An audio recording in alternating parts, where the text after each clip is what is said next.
I've been through a ton of changes. 2008, that was the scariest time I've ever been through. Wife didn't work. I had 2 kids. Income was down 60, 70%. If you remember, the stock market got crushed as well. Mm-hmm. At that point, I was like, you know what? If I fail again, I'm never going to go down with all my eggs in one basket.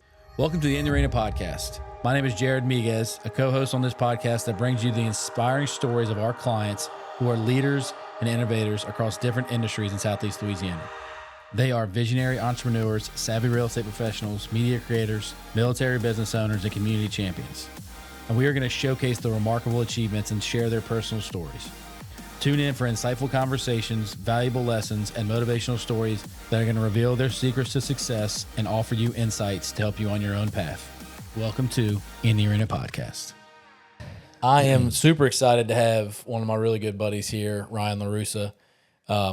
You may not know this, but along with, I would say, Julie Jenkins, you're probably one of the most impactful guys in my career. Just, we've been knowing each other since I got started, and I remember walking in your office probably 7 years ago, and you kind of introducing me to some ideas around coaching and mindset, and it's been a fun time getting to know you, and I appreciate everything you've done for me and the time we get to spend together, buddy. So thank you, man. Appreciate it. I'm honored to be here. Look forward to adding some value, and I think going back to mindset, I think that's one of the things right now that.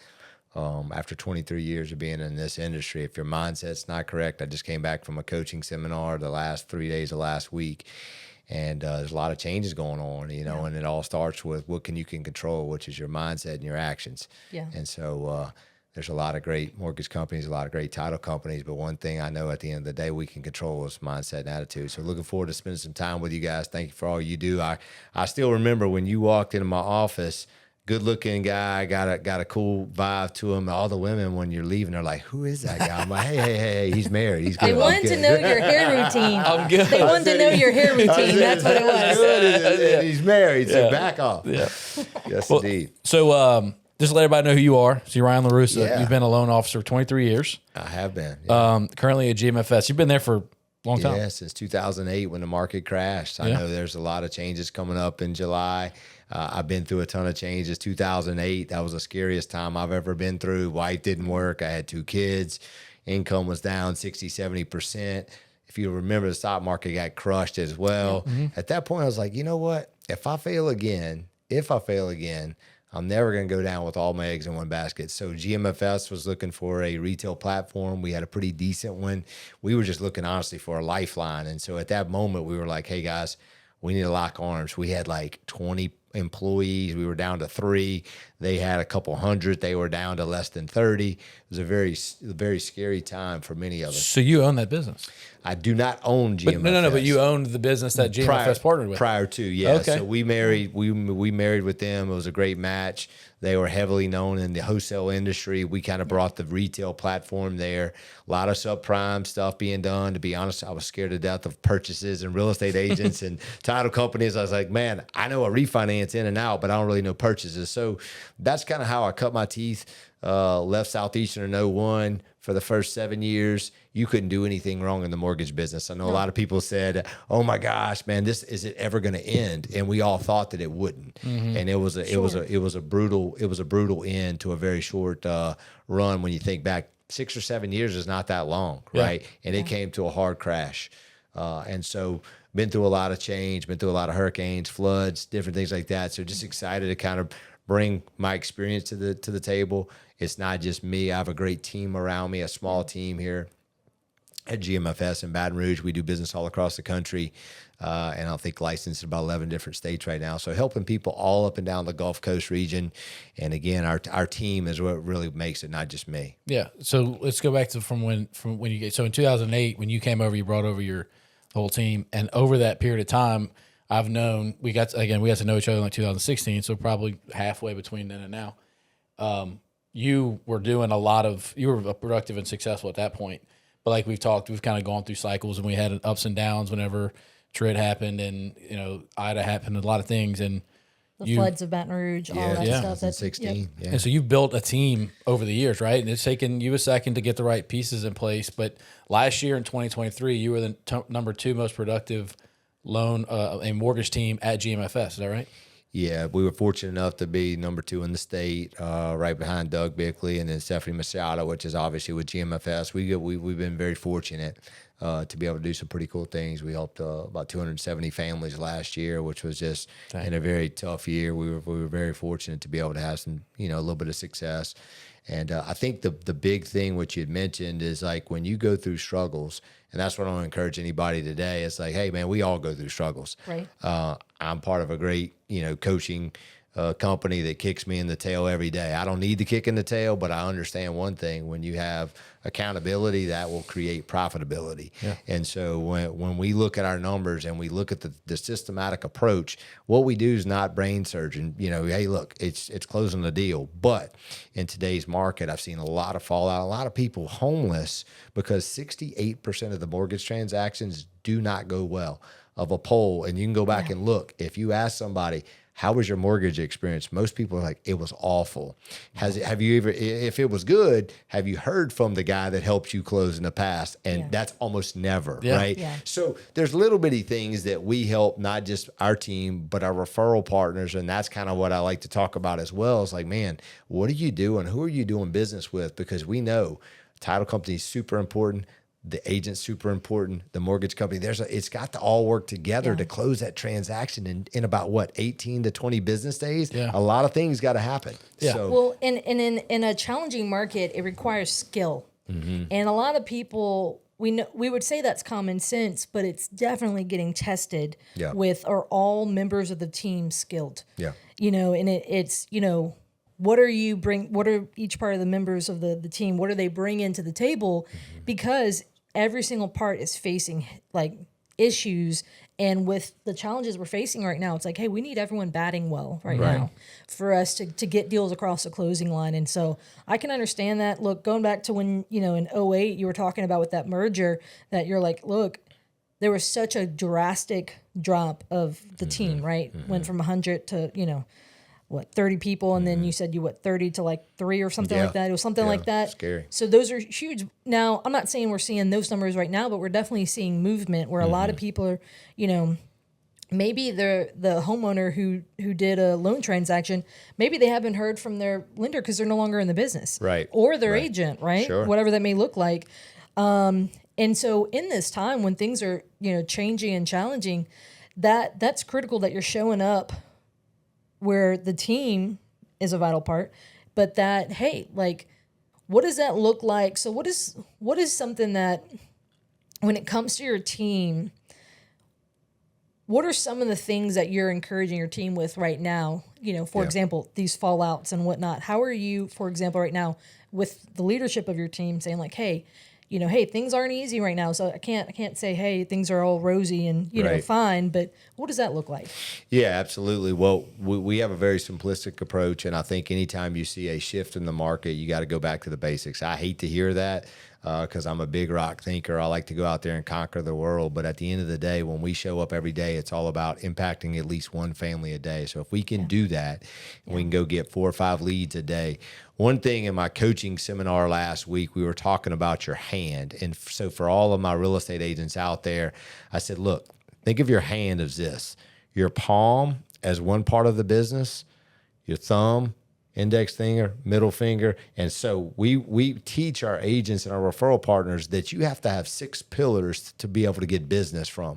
If I'm relying just on social media, or if I'm relying just on builders, or if I'm relying just on my past clients, that's not good enough. Because the truth of it is right now, you got to work about 3 or 4 times as hard to close about 50% of the business. But I know my numbers. And so we understand, and we help coach our agents on, hey, you're not getting enough at bats. Therefore, hey, if I don't get enough at bats, you can't get down on yourself. Same thing with my team. I walk in and say, hey, guys, we didn't have an application yesterday.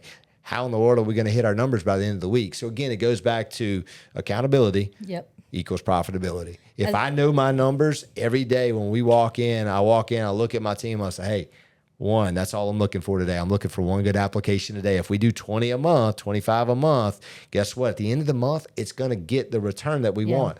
I think right now, anybody that stayed in the business this long, I encourage everybody, hey, look, the worst is behind us, the best is in front of us, but now's the time to knuckle down. Now's not the time to retreat. Now's the time where you can go get more market share, because the mortgage guys that I know that were in the business, they went and did something different. 50 to 60% of the people are out of our business. So now's a great opportunity for you to go ahead and take charge of the market share in front of us. So that's kind of the mindset that we go after. That's what we're looking for. Yeah.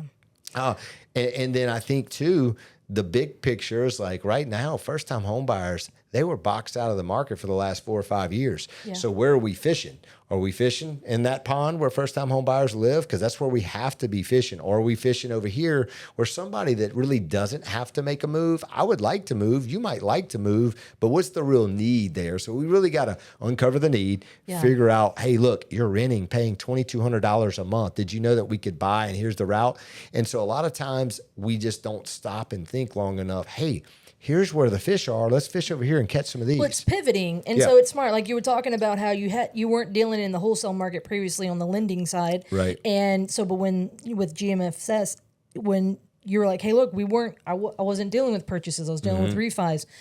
It's understanding when you need to pivot, or when to say, hey, look, like those different pillars, it's knowing when to say, okay, hey, let's lean heavier on these, because, hey, the market's pointing to that being more opportunity, more fish being there. That's smart. And I think it's necessary, because people who basically stay the same all the time, the market's going to hurt them the worst, because if they're not being, flexible with that. So let's go back a second. So in my mind, when I look at mortgage lenders, I am in a way jealous, because I feel as though from a marketing standpoint, y'all have the best opportunity, because you not only have the agent referral partners, right, but you also have the opportunity to go after just the individual consumer. So like in my mind, and you correct me if I'm wrong, for you as a leader, there's really 3 areas of your business you focus on, right? There's your team and helping your team as a leader. There's the agents that you service and you partner with, and then there's your client base, your past clients that you can stay in touch with, right? Right. So let's just start with your team in general. Yep. So like you talked a little bit about accountability. Yep. So what does that look like? I know a lot of mortgage lenders and business owners in general don't have a system. They don't have structure. They don't have accountability. And so how do those 3 things play into your team? Yeah, that's great. So COVID taught us a lot. I'll be honest. I hate to even talk about COVID, but we produced some unbelievable numbers during COVID. But one thing it uncovered is that you can do a lot when you're accountable to each other, right? Whether like you're capable of. Yeah. Who knew that we could close 50 transactions a month? I didn't. Yeah. I mean, we were stuck at 18 to 20 forever, right? Yeah. But I think really what that uncovered is that we communicate like crazy. And what that means is every day at 9:15, if I'm there, team's there, it doesn't matter if you're sick, whatnot, we have a team meeting every day. It might be a 10 or 15 minute huddle. We're talking about the previous day, the wins, not the losses, but the learning opportunities from the day before, because we never lose. We always learn, right? So we talk about that. We get excited about the opportunity. Every day has what we call a theme day. So today's Monday. So today I'm calling real estate agents, yesterday was Monday. I was calling real estate agents. How was your weekend? What's going on? Today is all about updating not only our clients, referral partners, title companies. So again, communication in this transaction. I don't care if you bought 1 house or 7 houses. You're still upset and concerned and nervous. Am I paying too much? Am I getting the right rate? Am I getting the right program? Right. So it's our job to break down those barriers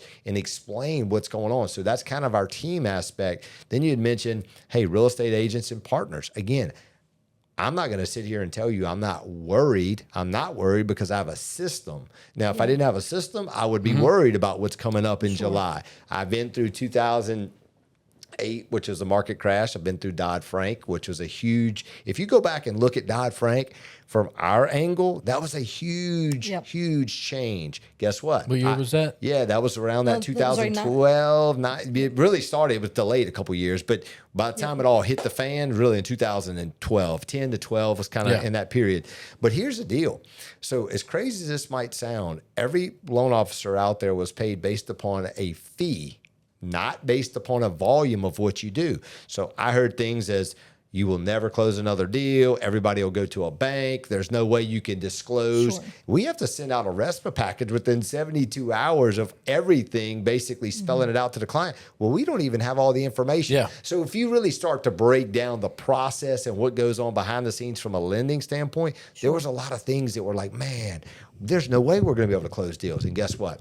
We adapt, we adjust, we move forward. And I think the quicker we can wrap our mind around that, I don't like change. I've been doing this 23 years. I don't like change, but I understand it's inevitable, and we've got to adapt and adjust. And so connecting with the right title company, you guys do an amazing job. I know the updates I get from you. So I think that's super important. We can't get away from those type of things. Again, the client's sitting there like, I'm relying on you and you to make this thing happen.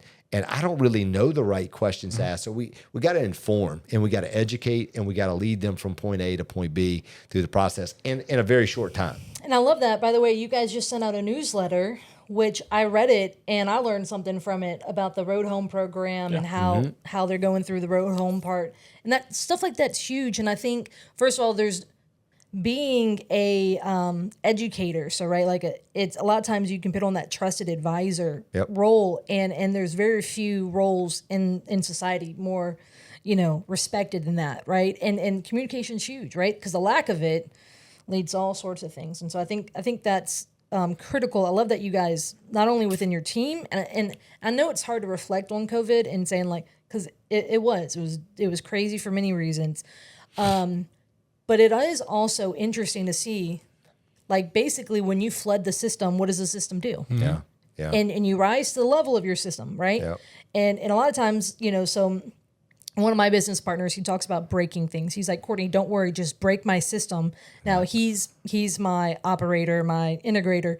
And he's like, and I'm like, I don't know, dude, that's going to he's like, break it because give the pressure, it'll find the cracks, but then you improve, right? I'm sure there's things post-COVID that y'all do now that you didn't do, now that the market has settled, right? Versus the rush of those low interest rate loans that you guys do now that your system has adjusted because of that pressure from COVID. That's the beauty of a team. I mean, like I say that all the time, we have the way we're set up. It's, Lauren kind of manages the operations. John and Becky are in there day to day on the law firm and the title company. And my job is to get enough business to continue to push our processes to be better. But again, going back to the way the leadership and within your team, like that, I like the idea that you are operating your business like a business, because most people just don't understand that concept. And the general rules of business apply to every business, right? You've got to have consistency. You've got to have meetings with your team. You got to hold them accountable and have standards. And one of the things that EOS teaches, which is the operating system that we base our systems on, it's like everybody should have a number. Yeah. Like everybody should have a number that they're trying to meet. At least one number. Yep. So it's like as a salesperson, like we have to have one, like for me, it's 10 phone calls and conversations a day. Yeah. Like that's my number. If I'm not doing that, then I'm not moving the needle forward. And if you set your goal of X amount of deals and X amount of dollars per year, if you backtrack that to the one task you have to do every day that's going to get you to that point, you don't have to focus on this big number that you're trying to accomplish. It's just the daily grind. And when you wrap your brain around the idea that this is inevitable, you're going to do this for the lifetime of your career, no matter what cycle of the market you're in. Right. You may have to uptake a little bit during a down market, and you may be able to pull back a little bit because you got more stuff to handle whenever it's an up market. But at the end of the day, it's the little things you have to do every single day. I agree with that. And it's hard to get loan officers that understand that, right? And you've got 2 or 3 on your team now that are rock stars. I mean, Adam's been with you for a while. Yep. What are the names? Yeah, she's been there for about 6 years. Yeah. So talk about them and how y'all played and worked together. Yeah. So I think the cool dynamic is again, it's you win, we win, right? And so that's kind of how we look at it. But we kind of have myself, which I've been doing it for a while, 45. Then we have Adam, which is right around 30, and then Saida's at 28 to 30. All athletes, ex-athletes, so they kind of understand, man, this is part of the territory. They understand the reps. Yeah, we got to, Ed Maulet's my guy, he's always about the power of one more, and that's so true. One more phone call, one more rep in the gym, one more appointment. What can you do to bring the level from an 8 to a 10? What do you need to do? Yeah. And so coaching is a big part, as you well know, and I know you as well, man. Coaching is that's the game changer. That's the needle mover to where people always ask, what's the difference? Hey, if Michael Jordan, if Tiger Woods, if some of the best golfers and athletes in the world need a coach, who do I think I am that I don't need a coach, right? So we all get off charts. So you have your own personal coach. Do you coach your team, or do they have their own? Yeah, they have their own. Yeah, coach? no. So I coach them, and then I coach our agents that we do business with, and our referral partners, and our, everybody can benefit. It's just, do you want to implement? Yeah, right. So I want to get into how you add value to your agents. I know you do unique stuff, but before we do that, tell me about your back office staff, because I mean, you walked in my office a second ago. We have 22 employees now, and like 3 or 4 of us are out there on a daily basis, like showing our face out there, and people see us and they, we get the pats on the back, but truly the staff behind us that follows our process day in and day out and grind through the difficult files and get things done. They're the ones that are making us look good and continue at the business. So I know you have at least one back office person. How do they all work with the team? So we got 3 actually. So Nikhil and 2 Sarahs.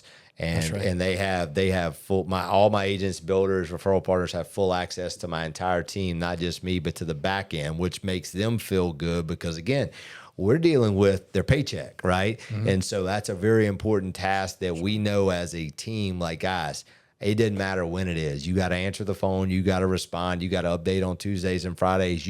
That's part of what we do. That's why that daily team meeting, that 15 to 30-minute team pipeline meeting, or just a meeting in general, to let them know, hey, I know today it's going to be a challenge. Hey, it's whatever day it is, end of the month, whatnot.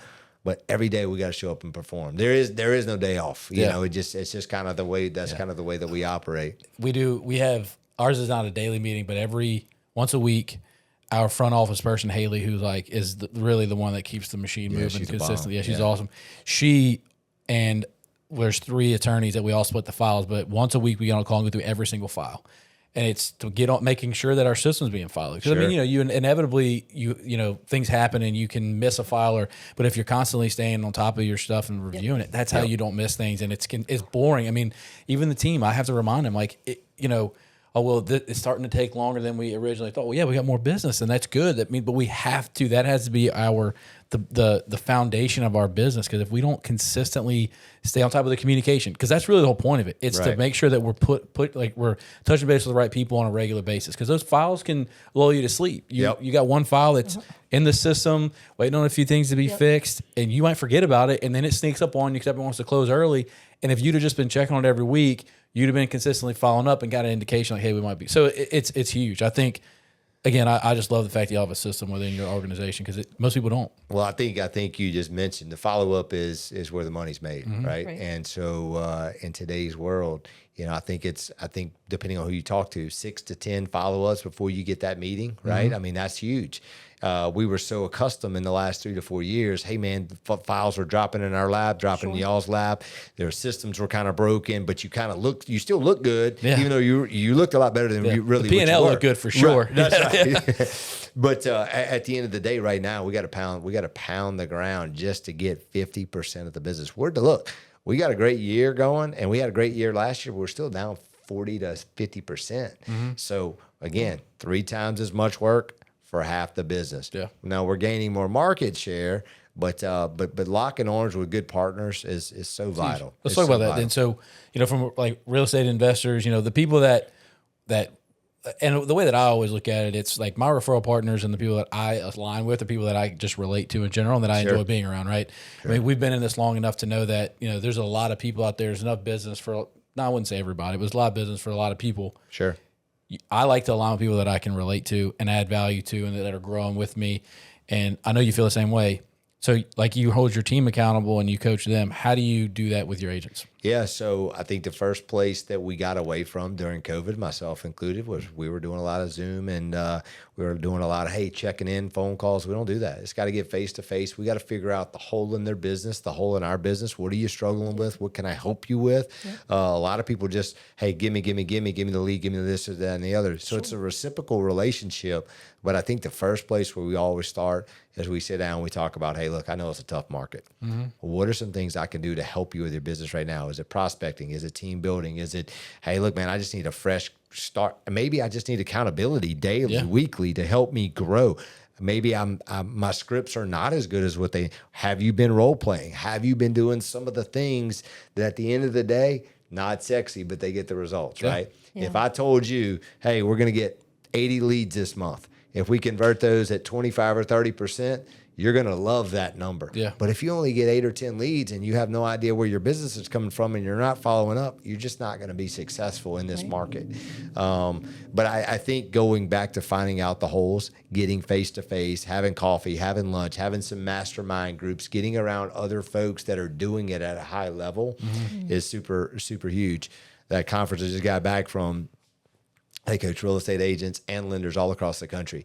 And just to get the charge when you're around like-minded people that are doing it, not in Louisiana, I'm talking about nationwide in different markets. So they can say it a little different in California than they can in New York. But at the end of the day, the numbers are still the same. You still have to measure things to get the end result. And so that's really what we focus on. And then just different personality types. I mean, hey, look, I'm a big believer in you got to know who you're dealing with. And I got to know if you send me a referral, that referral is a high D and I'm hitting with a bunch of weather and this, that, and the other. It's like, dude, give me the bullet points. Let's move forward. Yeah, that's right. A lot of times when we go to pick up the phone for that lead or for to call that client, we're not anticipating what that objection is going to look like. And then we just get rolled over and we sit, oh my gosh, what just happened? So just really being thoughtful about, hey, here's my goals in front of me. This is what I'm trying to go do on these next 10 phone calls. You mentioned, hey, I got to make 10 contacts a day.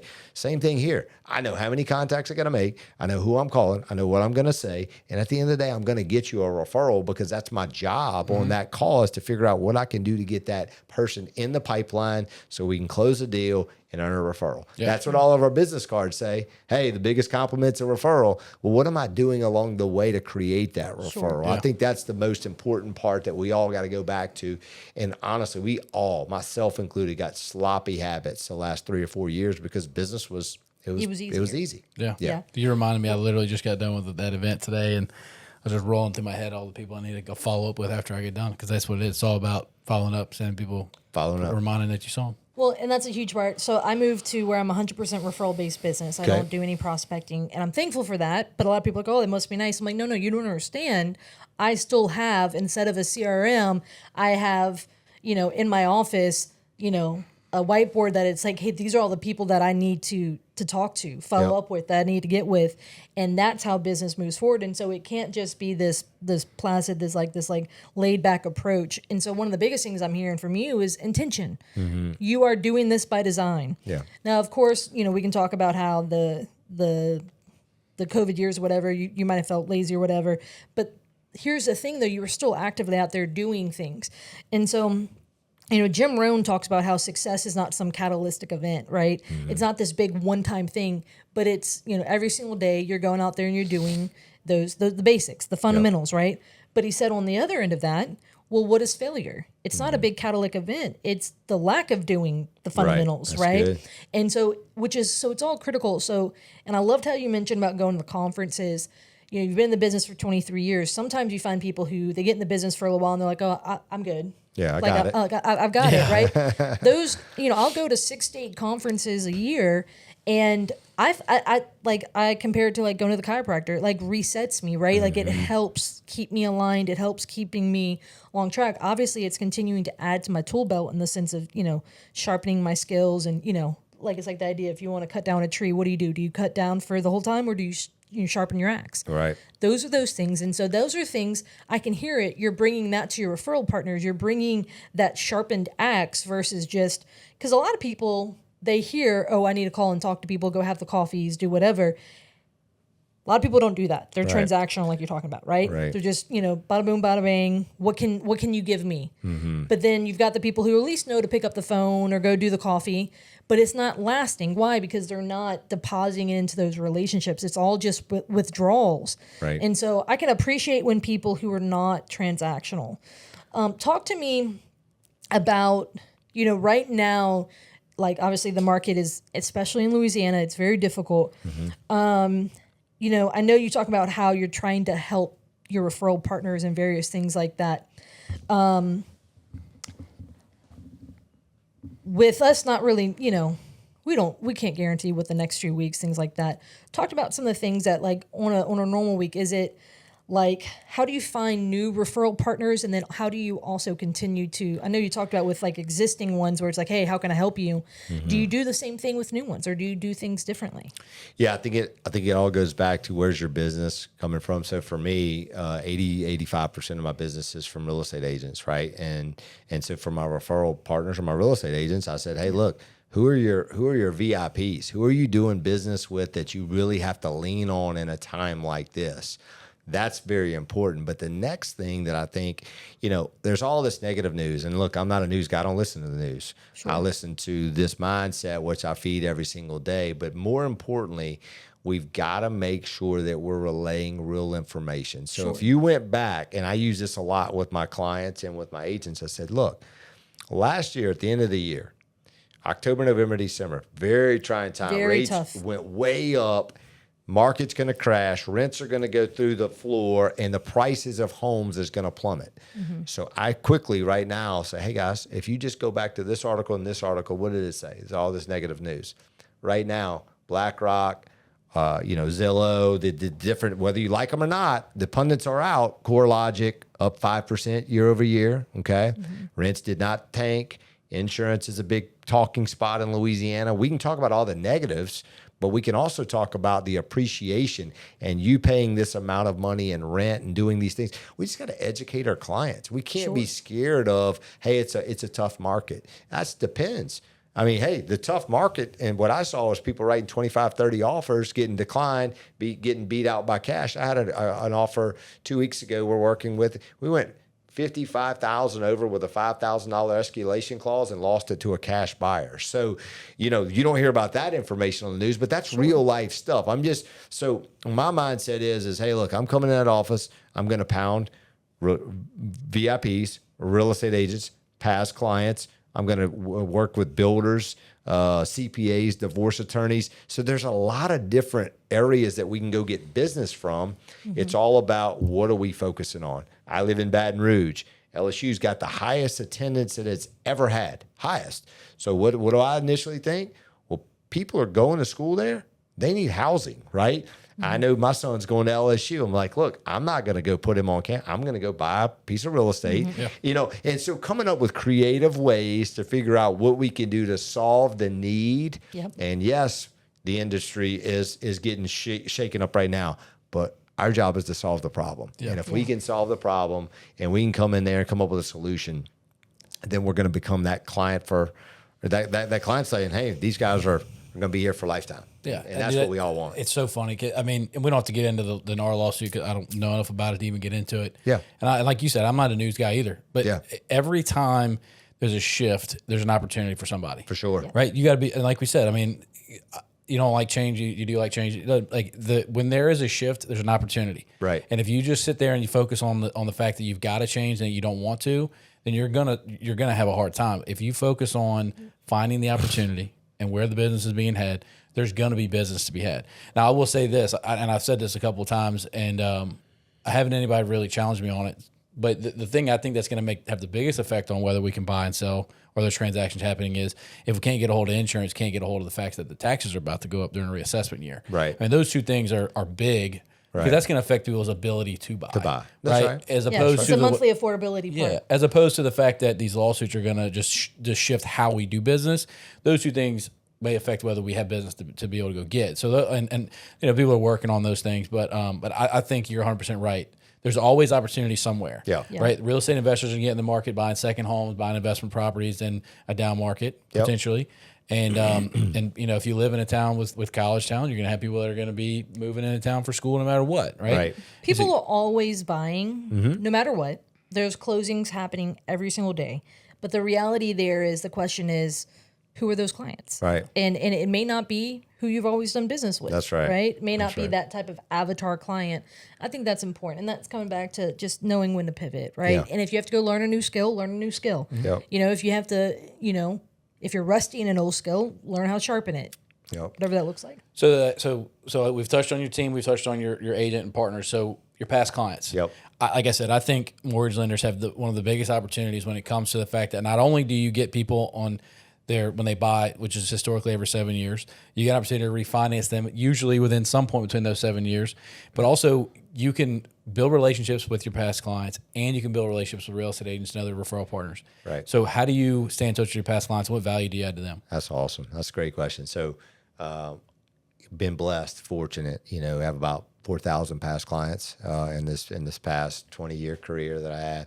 But here's what I know is there's no way I can work all 4,000 of those. So what I do and what I encourage a lot of my referral partners to do is pick 400 of them. Mm-hmm. So I could pick 400 and I could say, I had a great transaction with Susie. I had a great transaction with Jared. And then I make that a very intentional phone call to where we're building a collective relationship to where I can refer that back to the person that sent me that business. Mm-hmm. And that you're creating a client forever because I have several folks that I can't tell you. I mean, it's double digits, the number of transactions that I did. Yeah. The only reason I know is that I'll call them, hey man, what's going on? It has zero to do with business. I am intentional about finding out what's going on in there so I can figure out if there's a need there. Hey, if you don't need anything, maybe they call me I've had people call me, hey man, I'm looking to buy a car. Hey, boom, I connect them with somebody. It's all about making the connection. And I think a lot of us, it's been in the business for a long period of time. We get overwhelmed with our database. I don't care if you use Excel spreadsheet, what CRM, they all, in my opinion, are not great, but you have to start from somewhere. Yep. So go narrow down your database and let them know that that's a past client that's very important because a lot of times we don't do that. And I can't tell you how many trucks and cars and automobiles and houses that I bought, and I never hear from the guy. Or if that person is gone, you never hear from the person that is still at the dealership. It's like, goodness gracious, this is a business. It's all about, we are doing something that people only do 5 to 7 times their entire life. If you buy 5 to 7 houses, you're way on this end of the spectrum. Most people feel, okay, I'm going to buy a house, I might say in a couple of years, but some people, they might be in there a long period of time, So I think it's important. We got to really dial that down. Don't get so overwhelmed with, oh my gosh, I have 1,000 or 2,000. Good. Let's narrow it down. 100. Give me your top 100 past clients that are your favorite people. Yeah. When's the last time you check on them? When's the last time you actually sent them something? When's the last time you did a client appreciation event? There's so many things that we can do to gain face-to-face time, which is to really find out a little bit about what's going on in their life. Yeah. I mean, that's the most important. And so I've got a mentor. My main mentor has been investing since 1965. Okay. And he's still active in his 70s. One of the most, y'all have closed some files with me with him. Very sharp guy. One of the number one things he has taught me is the whole follow-up. Now, as investors, not necessarily a service like most people would think, but what happens is he was like, Courtney, how many times have you gone and talked to the seller that you bought a house from in the past?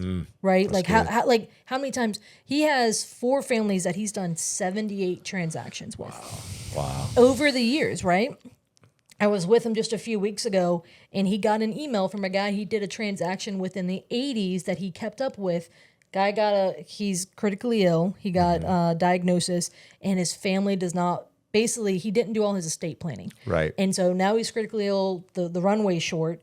And so he emailed him and said, hey, will you buy the remainder of my portfolio and take care of my family? Yep. Basically a last minute estate planning effort. But who did he do it with? He did it with the person who stayed in touch with and who did good business with him. Yep. I think that's huge. Who he knows, likes, and trusts. I was on the way here today, and when I pull up in the parking lot, ex-chief of police in Baton Rouge shot me a message. Hey man, my son's going to Southeastern. I want to buy a property over there. I know you can help me. Give me a shout when you can. Yeah. That's what we do. It's not about, it's $150,000, $160,000 house. It's not going to change his life nor mine. Nope. At the end of the day, he knows me, he likes me, he trusts me, and he knows that I'm going to put the best deal together for him. And I think we gotta really soak that up. Take that as something to where, hey man, I don't take that for granted. It doesn't matter if it's $1 million deal or $100,000 deal. It's going to be done the exact same way through my process on my team. My team knows that. I know that. It doesn't matter his name. It's a person that's a client that we got to give the best client service that we can. So when you follow a residential real estate deal, that it doesn't matter. Like the number of zeros, it's a process. Matter. You hit that process every time, and I cannot tell you how much of a difference that makes whenever you have a checklist and a process. And I can't tell you how many times I've done deals with you that were, super low price points. And then, but, over the years we've done them relationally. And then boom, when I had that $8 million deal, I called you guys. And so it's like one of those things where it's like knowing that relationships are like ATMs, right? If all you do is withdraw, that thing's going to yell at you and say insufficient, right? But if you're depositing into it, if that deposit is quality and consistent, know that that's where this happens. And so I think that's huge because a lot of people don't get that, right? And then they get mad because they're like, oh well, I just got this $125,000 transaction, and it's not what everyone else is talking about on social media, these high numbers or whatever. I'm like, but people don't realize you need base hits. Yep. Like you need base hits and you need those relationships. You show up the same way. And that is the compound effect that eventually gets you to where you know. If you run your numbers, it's going to consistently average themselves out. You might get 10 $100,000 deals, and then you're going to catch 5, $700,000 deals, and they all balance out. And it's funny how, some real estate professionals lately have been coming up and saying, I'm really slow right now. I was really busy and I'm really slow. Well, if you go back to last year and you average last year's numbers and you take this year's numbers and you average them out, you're probably going to be pretty consistent. And, it's just, you might have big spurts in this year and then next year's a little more consistent, but you got to be able to be responsible enough to manage your systems and manage your money in order to get you through the ups and downs of what's going on. But one of the things that I've been telling to a lot of people, and I'm really glad you said it, that a database of 2,000, 3,000, 5,000 people, that's just a Rolodex of phone numbers. You don't have relationships with those people. Amen. If you pick 4, 5, 600, it's still 600 is a lot of people. A lot of people. If you focus on them, and again, the ones that you have values that you can share, and the experiences that you can share, and reasons to get in front of them, it's more than enough. Yeah, EOS will teach you that the point of doing business is to be business people that you love, people you care about, that you want to be around, right? Yep. And so if you think about it that way, one, you don't have to be upset if you don't get every single deal, and if you can be intentional within a small group of people, you can find plenty of money to help you accomplish your goal. Real estate agents, if they have 400 people in their database and they convert 10% of that every year, they're doing 40 deals a year. Yeah. That's a pretty good year for real estate agents. That's huge. And it's just consistently staying in touch with them. And then if you do that over 365 days, right? You spend 2 meetings with each one of them every year. That's 2 meetings a day. Yeah. I mean, it's really not that many meetings. Have a coffee, have a lunch, and get your business done the rest of the time. Even if you don't have face-to-face meetings with them every time. If you're doing like you're doing, and pick a day of the week and just take a group of them and follow up with them over a text message. It goes a long way. I tell this story a lot. There's a real estate agent in town that I do a lot of business with now, but whenever I first got in the business, she had another relationship. But for like 2 or 3 years, all I would do was consistently once or twice a month send her a nice text saying, "Hope you have a great week." Yep. And she said, after a couple of years, I had to give you a shot because you were so nice to me for such a long period of time. Yep. You deposited so much into that relationship. And then we knocked it out of the park. Yep. And now we do all the work with her, right? And so like it just, one, it's consistency. One, it's doing it over a long period of time. And 3, it's just following a process and a routine and making sure that you're doing business with people that you care about. People wouldn't want to send those text messages for a period of time. They'd send 1, maybe 5, and then they'd be like, "This don't work." This not working. Yeah. And it's hard too, because I mean, like people who've been doing this longer, I've been doing it for 8 years, and like you try to recruit people, and this goes back to the team and the leadership, and like they didn't see the consistency over time that now has resulted in the success that you have. Nope. And so they come in and they think that it's going to be a plug in. It's going to happen. And so it's hard to translate that sometimes, and it's just finding the right people that are willing to put in the time. And athletes like you have found generally understand what it means to every rep matters, and it takes a long time to get the muscles big enough to be at the top of your whatever. What does Hermosi say? He said, "You want success? Be willing to delay gratification, and you'll find it." Because most people aren't. Yeah. They're not willing to say, put in the work and not see instant results, right? So I think that's huge. Man, I think so. So talk to me about what do you want your legacy on the lending industry, whether that can be your team, it can be the regional area. Yep. What do you want your legacy to look like? Yeah, integrity. That's the number one thing I always tell, hey, look, there's a lot of things out there that can be done a lot of different ways. One thing's for sure, our yeses are yes and our nos are no. And it's all about integrity and character. After 23 years, I've seen a lot of people in the business come, a lot of people go. But at the end of the day, we've got to do things with character. We got to do what we say we're going to do. I know it sometimes stinks. But that's the most important part to me. I want to build a great small knit team, which I feel like team is kind of part of my DNA.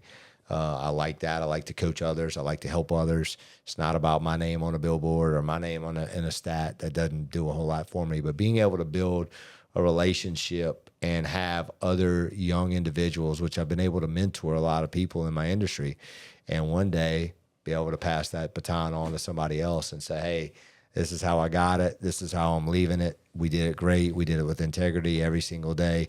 Wasn't great, but we don't stay in the mess. We might have had a bad day yesterday. Today's a brand new day. Yesterday was a pretty bad day. I got a cool lake house that I love to go to. A tree fell on it. So I could have let that wreck my entire week, or I could say, you know what?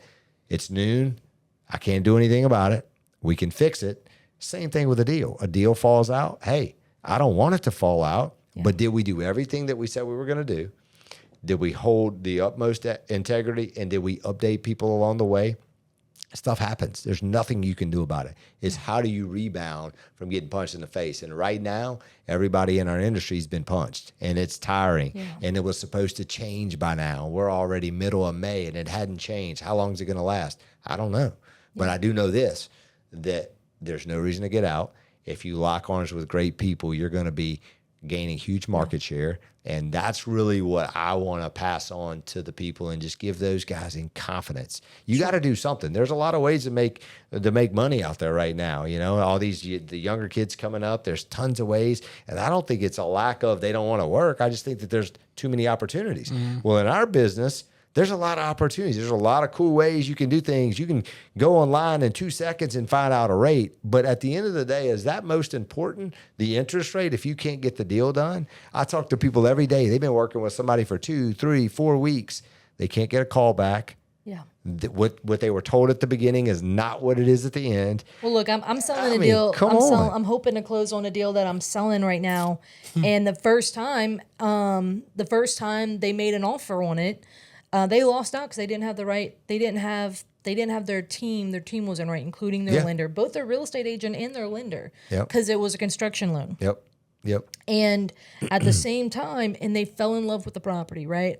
And we went with a different offer. That offer ended up having an issue. We ended up backing away from that one, and then they immediately saw it back up. They had improved the agent and the lender situation, and then we should be closing, Lord willing, this week. It makes a big deal. Makes a big difference, and that's huge. Yeah. So the on integrity part, I do believe that the fact that you've stayed successful that tells a lot about your integrity, because I've seen people get to the top, and that's when the spotlight hits them. Mm-hmm. And if you don't have integrity when that spotlight hits you, you ain't gonna last very long. No, it's not gonna be good. I've seen people get to there from hard work.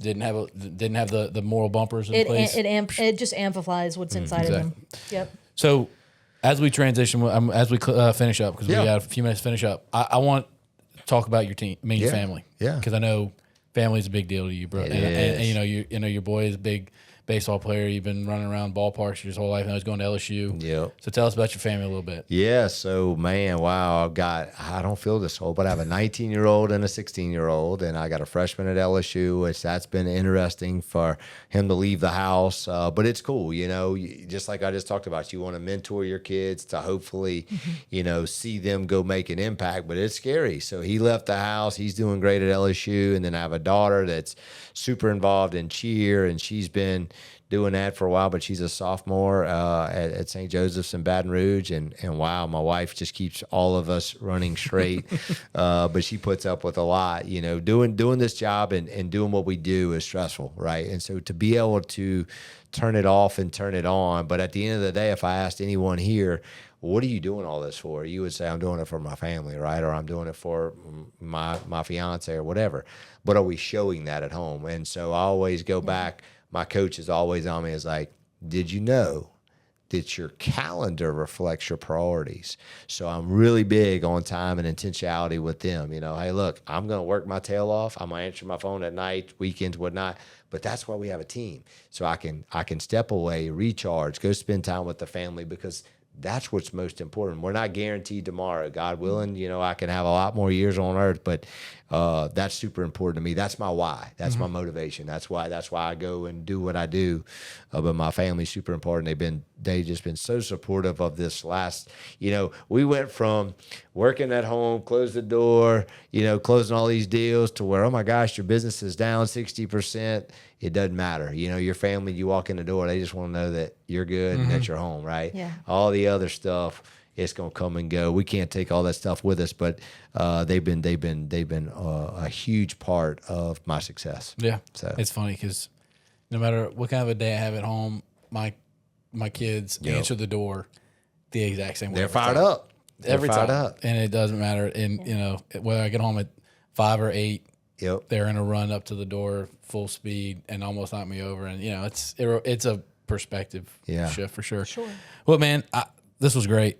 Good. This is hard to believe. I enjoyed it. You done it. Time flies. It's flying. Man. I was nervous when I got here. You guys did an amazing job. What a cool office, and look forward to our relationship moving forward. Yeah, cool. Well, look, I love it, man. Tell people, if people want to get in touch with you or your team, what's the best way for them to either learn more about you, get in touch with you? What does that look like? Yeah, thanks. So we have a little YouTube channel, but I mean, obviously Ryan Larussa at GMFS Mortgage is an option there. You can put that in the show notes yeah, too. you can put that in the notes. 225-214-5153 is a direct line to me. If I'm not in the office, it'll bleed to my team. If my team's away, it'll bleed to my cell phone. So we're all big on communication. That's a big part of it. But 225-214-5153. Cool. That's great, man. Well, look, appreciate the conversation today. Thanks, Courtney. Appreciate it. Appreciate you, buddy. Jared, appreciate you.